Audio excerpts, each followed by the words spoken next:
Right now, we are at the Johnson Space Center in Houston, Texas, standing inside the Space Environment Simulation Laboratory in front of Chamber A. Chamber A, actually the largest thermal vacuum chamber in the world. It has a 40-foot diameter door, which weighs 40 tons.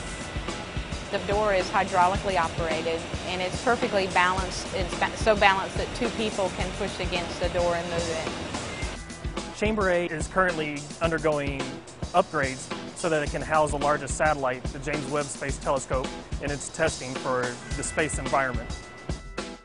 So for the last 3 years, we've been remodeling the interior of the chamber so it's acceptable for the cleanliness and the temperature that James Webb needs. Some of the things we've done is we've upgraded our helium system, we've upgraded our liquid nitrogen system, as well as updating our airflow management system. With all these upgrades put together, we can now reach temperatures that no one's ever really been able to reach before.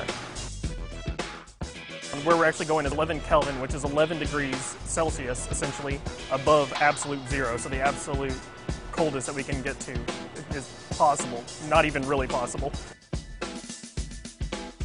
What we get out of a thermal vacuum chamber test is that we can evaluate whether or not the spacecraft, all its systems perform like they're supposed to perform once they're out into space. All the air inside the chamber right now at ambient temperature weighs about as much as 12.5 Volkswagen Beetles, so about 25 tons. By the time you remove all the air and all the molecules out, all the mass inside the chamber is the equivalent of about half a staple. That's very rough, but kind of just to put it in perspective of what we're doing.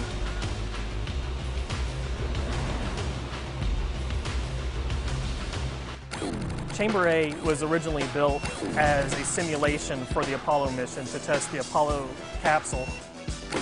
Back for Apollo, the chamber had to be ready to have people put into the chamber inside their vehicle. So it was man-rated, and it still is man-rated, but we obviously don't need to put people on the telescope. So that's not so much of a concern for us anymore. What is a concern is that the telescope has to have a very clean environment since it's an optical telescope. Actually, right where I'm standing right now, several feet back and all the way to the chamber and all the way to both sides of the high bay, we're going to be installing a very large clean room that will allow engineers and technicians to work on the satellite as they're prepping it to go into the chamber. During the final flight test of James Webb, it will be in the chamber for, we're anticipating 90 days.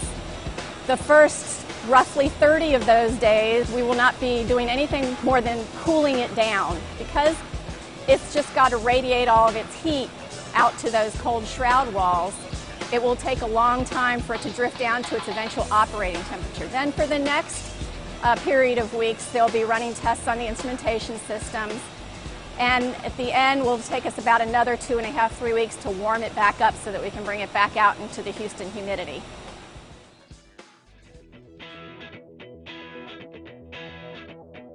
Chamber A is now the most capable thermal vacuum chamber on the planet.